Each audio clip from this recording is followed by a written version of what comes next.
Hi, I'm Dinan Haber, Innovation Program Manager for NASA Reimagine. We're an InsurTech and RetireTech incubator, part of NASA Financial Group.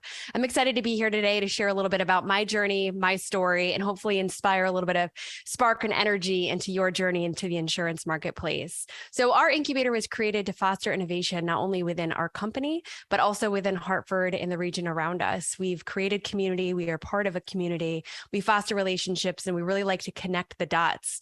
In our story today, you'll hear a little bit more about how we work to connect those dots. But let's start at education. I earned my BSBA from the University of Hartford. I had a focus in business marketing, and I really enjoyed my time there with the professors and the other students. I actually still remain actively engaged with UHart in several ways, and I've served as the vice president of the Alumni Board of Directors. So I've had the opportunity to speak inside the classroom, engage with students, and also be on the back end of things within the university. And it's a really great community. And I recommend to each of you, as you're going out into the world after graduation, I understand if you have to take a little bit of time off, but really think about how you can remain engaged to your college or university, because the individuals there really do want to see you succeed and they want to help you to do so. So whether it's alumni, professors, other students, just make sure you remain engaged and figure out a strategy to do that. It's been absolutely invaluable to me on my career journey thus far. Now let's talk a little bit about career path. Mine, I would say, is a little bit like a riverbed. A lot of curves to my journey, and I'm sure we have more curves ahead, but it goes to show that no matter what you choose to study within your education, it may take you down that path. Say if you're an actuary and you're studying actuarial science, it's pretty defined, and you may find yourself to be an actuary, and that's a wonderful thing. You're essentially a mathematical unicorn. But for individuals such as myself and a lot of other people that I know, I studied marketing, and that's taken me a lot of places so far.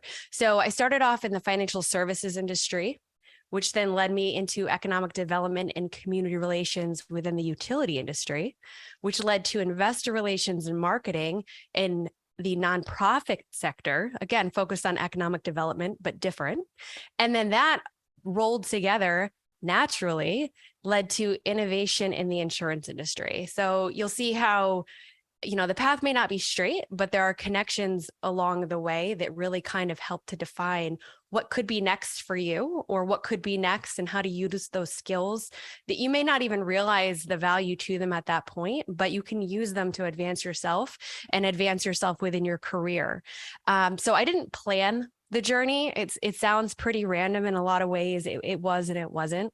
I went about it in a very bold way. I like to, create opportunities, create energy in everything that I do. And I always use the ability to market myself to get into that next career opportunity. So there's weight behind the saying where, fake it till you make it. And by no means do I recommend, sharing false information about yourself, but it's really, to me, more about believing in what you can do. So for example, my first role out of college, the position was requesting 5 to 7 years of work experience. If I'm being honest, when I applied, I had not even yet graduated, but I knew that the skills that I had from the experiences previous to that, and then also the education that I was receiving at the time, the sum of those gains really added up to something that the employer would find of value. So instead of focusing on, 5 to 7 years of experience, I can't do that. It was, what do I have, and how can I show the value in what I do have, and then sell that going forward. So I focused on those skills, and that translated into opportunities. And again, like I said, it's about, going down that path, and how do you use what you have today to get to tomorrow? And part of our conversation today is really focusing on the future. But I wanted to take the time to really talk about the importance of remembering, don't close the door on yourself before you've even tried to open it. And it may sound strange, but it's true. I think sometimes we find ourselves saying, maybe not me, or maybe not now, but I ask you to think of yourself in the highest possible way, like you do your best friend or someone else around you, maybe a mentor or a peer. Put yourself in their shoes and understand that you can do that thing, or apply for that job, or go into that major, whatever it is. Just remember to believe in yourself as you go down this journey, because you're going to learn along the way. And one thing that I've learned in a lot of what I do in innovation is you have to be okay with failing. Failing is not actually a failure as much as it is something that can teach you something.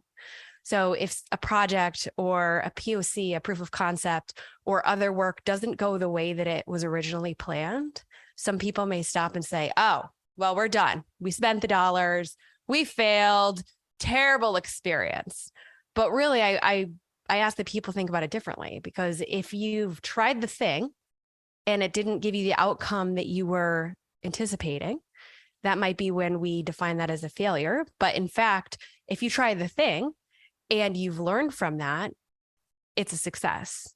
So another thing that I've learned down my little river path journey is failing is good.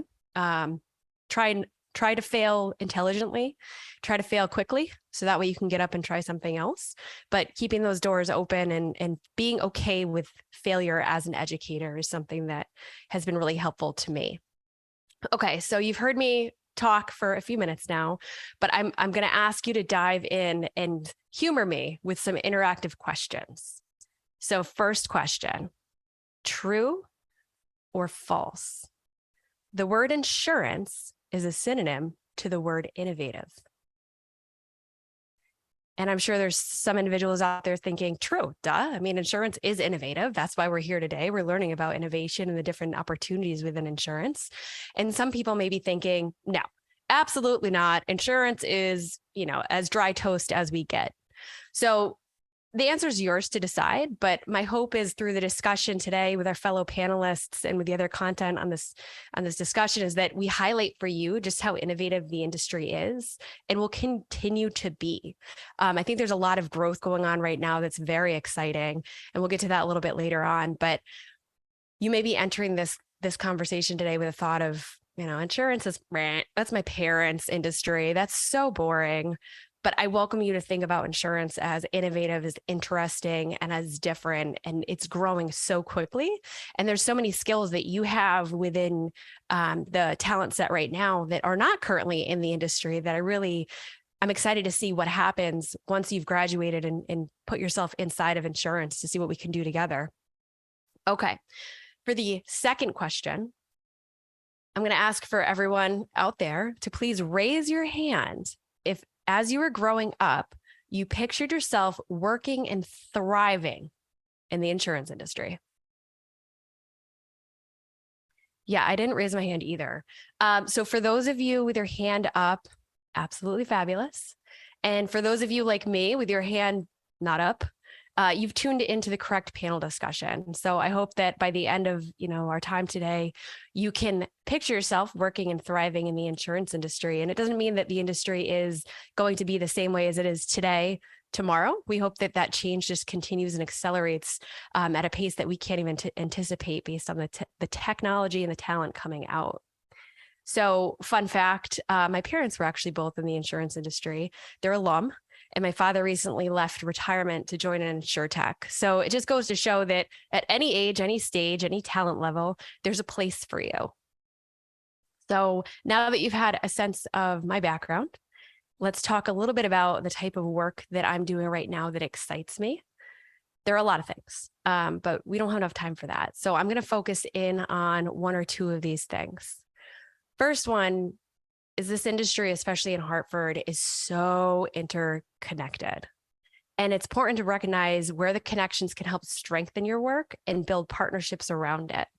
So a lot of what we do as an incubator is we bring people in who are doing really amazing things, and we surround them with help, whether it is marketing, whether it is looking for additional talent for them, if it's making introductions to investors, whatever the need is, we work with the individual and the company to understand how can we best help you, who can we introduce you to, and how can we help you get to that next stage of where you're trying to be.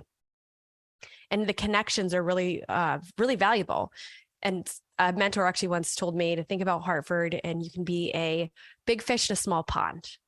And at first that might sound like a negative thing, but actually I found it to be quite positive, because as you get out there and you build a name for yourself in the insurance industry, you truly have the opportunity to have your work speak ahead of you.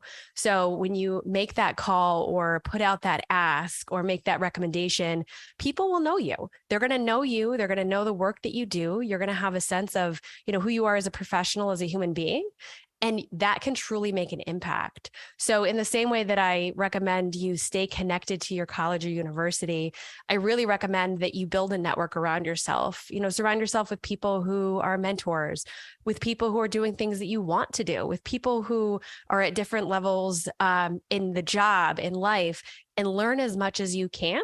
You can never learn enough. And the more that you go out and introduce yourself to people and tell your story, the more opportunities that you're going to find. So never stop telling your story. And that's actually kind of why I'm wearing these headphones. We'll get to that in a second.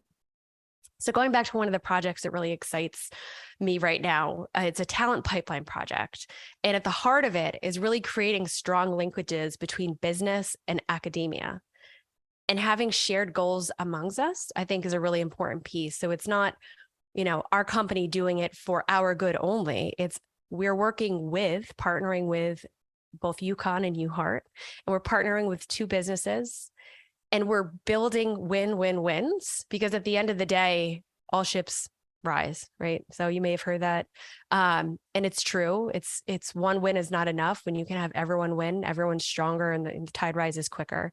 So the project's put together really to educate individuals, to curate handout experiences, to scout talent, expand and reinvigorate a mentor network that's out there, all while heightening brand awareness and sentiment. So what we do is not only provide opportunity to bring tangible innovation to students, to business, to our own employee base, but really doing it in a way where students are getting hands-on opportunities with startups that they wouldn't have otherwise had access to. They're getting access to mentors from businesses in the local area. In an internship type setting, opportunities could come up. That could be full-time, part-time, or even summer internships that could come out of this. We have, an opportunity also to tell stories, not only of the startups and the students involved, but also of those businesses, and really getting the word out about how our local talent here in Hartford and how the Hartford insurance industry, how we're all partnering together. And it's exciting. And we haven't, shared our total story on this one publicly quite yet. So I can't dive in more than what I've said already. But it's, to me, the breadth of it is, it's the partnerships, it's the community, it's the shared wins and the collaboration that at the end of the day really speak to the heart of our industry and what we can do together when we truly partner. So the headphones, right? Little extreme, the microphone, maybe a little bit different than some of my other panelists. Telling stories, as I've mentioned before, is a really strong communication opportunity. And what we've done here at Reimagine is we've started a podcast, and we're over 100 episodes in. And for us, it was an opportunity for a few things. One, to get our brand out there in the marketplace.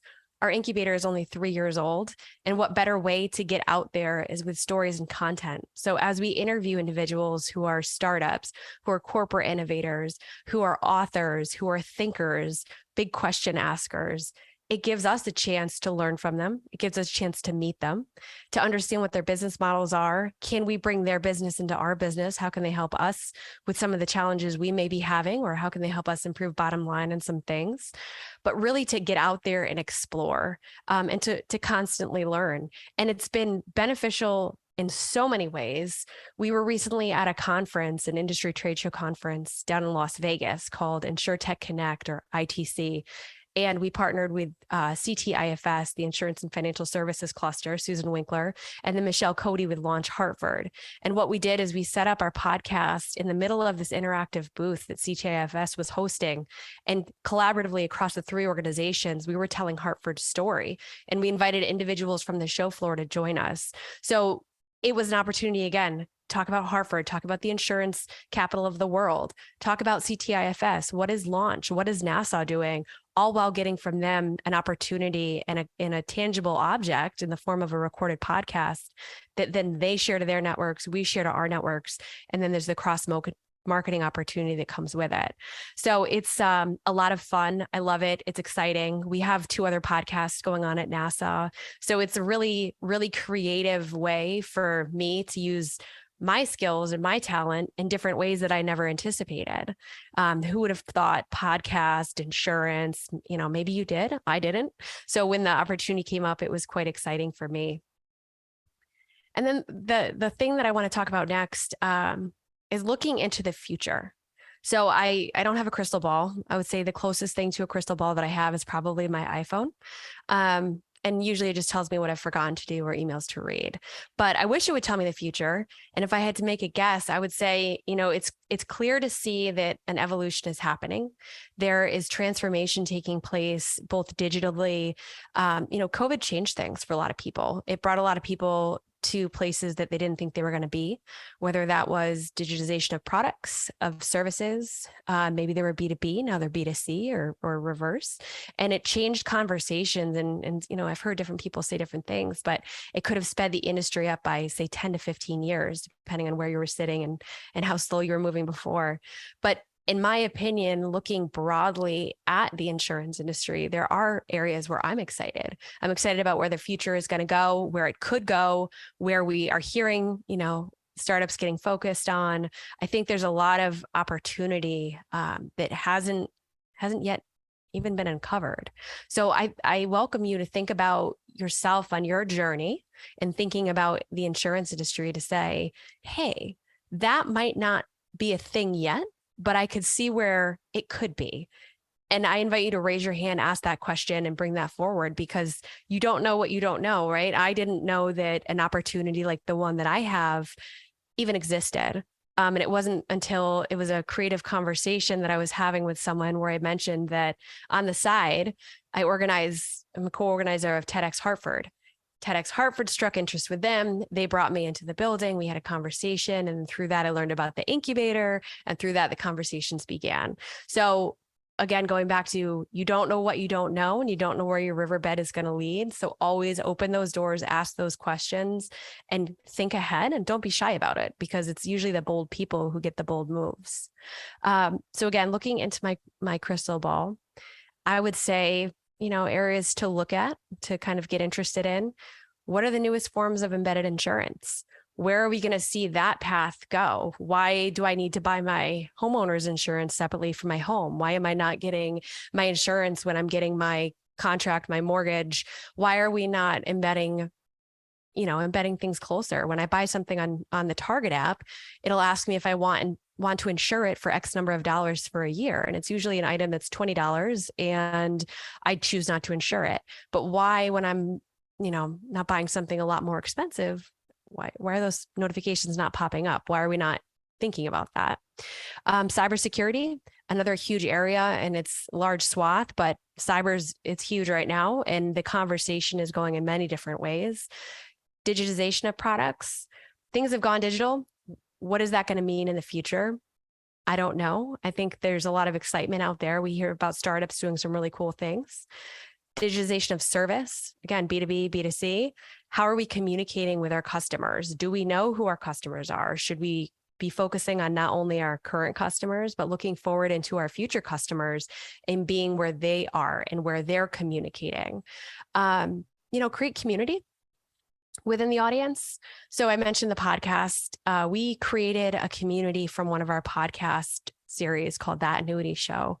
And it's been fascinating to have these conversations with individuals, a lot like this, virtually, but then bringing them in person. We had the opportunity a few months ago to bring in a bunch of them in person for an event called the Retire Tech Forum.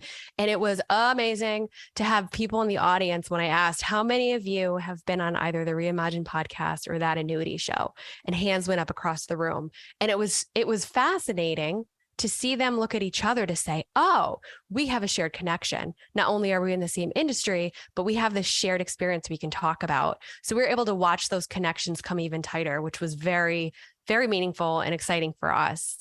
So knowing where your customers are, communicating to them in the manner that they prefer, and then creating community within that to not only serve them better, but also to have them feel as though they're part of a larger family to retain them.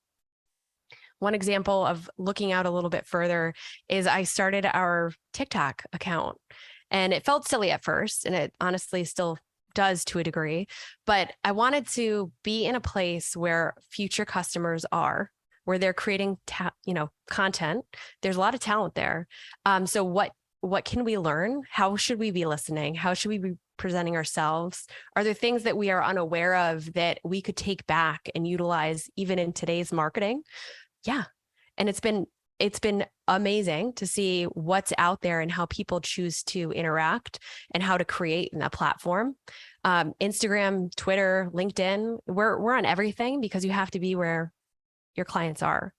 So again, rolling it back because it's not important enough to say it 75 times, knowing your audience, whether it's one audience or multiple audiences, being where they are and then remaining relevant to them and listening, asking questions. The virtual recording is wonderful, but I wish we could be in person so we could be interacting and you could be asking me questions and I can be asking you questions, because it's going back to the learning and constantly pulling in new information that just helps us, navigate the future better. I'd also say too, the importance of knowing how to market within the space. So the future of marketing within insurance and thinking big about it. Sometimes it's the bigger thinkers that really stand out the strongest. And I'll give you an example. Yesterday I was at a climate forum and the question was asked, why aren't we researching changing climate instead of just talking about climate change? And I sat there and I was like, But then, you think about it again, you're like, no, you're right. If there are wildfires, why aren't we talking about how to create rain? Or if there's, freezing temperatures, why are we not talking about how to create heat? So thinking big, asking big questions, and, maybe there's an answer, maybe there's not, maybe we have to create an answer for it and innovate towards that. But really just kind of taking people out of the place that they currently are and bringing them to a spot where they can think differently and create differently is extremely powerful. And it's one of the reasons why I truly love innovating within this industry. I'd say two others on the horizon for me, kind of future focused. Cannabis. What is that going to do to the industry? How are people going to insure against it? TBD, pretty exciting. It's happening now and it's going to continue to grow.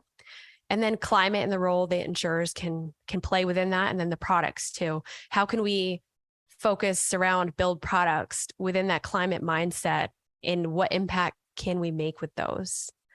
So again, it goes back to it's community, it's learning, it's staying connected, asking big questions, asking difficult questions. That combined will truly help shape the future of the industry. So for me, as I move forward, it's my goal to continue to ask those difficult questions and make those colorful recommendations in an industry that's traditionally been operating in grayscale. Because if you can't think differently, then we aren't going to act differently. We're not going to change the future. So for me, that's one of the biggest things in innovation is being brave and being bold in how you think and making educated, assumptions, educated moments going forward, but also being brave enough to say, if we fail, it's okay. We're going to fail fast. We're going to get up and we're going to run harder. So in my opinion, it's perfect time to join the insurance industry. There's exciting opportunities for all skill sets. Whether you have a background in actuarial sciences, are you thinking that you're going to be a data scientist? Are you a psych major? Are you an engineer? Are you in marketing? Whatever focus you currently have, there is a place for you in the industry.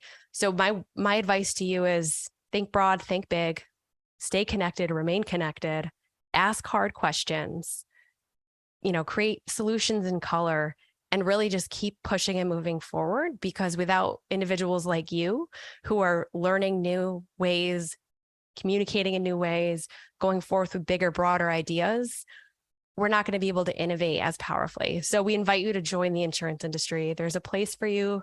The time is now. I'd like to, thank you for joining us here today and listening to me talk about my viewpoints on it. And I welcome you to contact me should you have any questions. You can find me on LinkedIn, Laura Dinan Haber, or you can even email me at ldinanhaber@nf NextGen.com. And again, Innovation Program Manager for NASA Reimagine. Never thought I'd be in the insurance industry, but I am so happy to be here. And again, I welcome you to join us. So thank you for watching today, and we hope to hear from you soon. Thanks.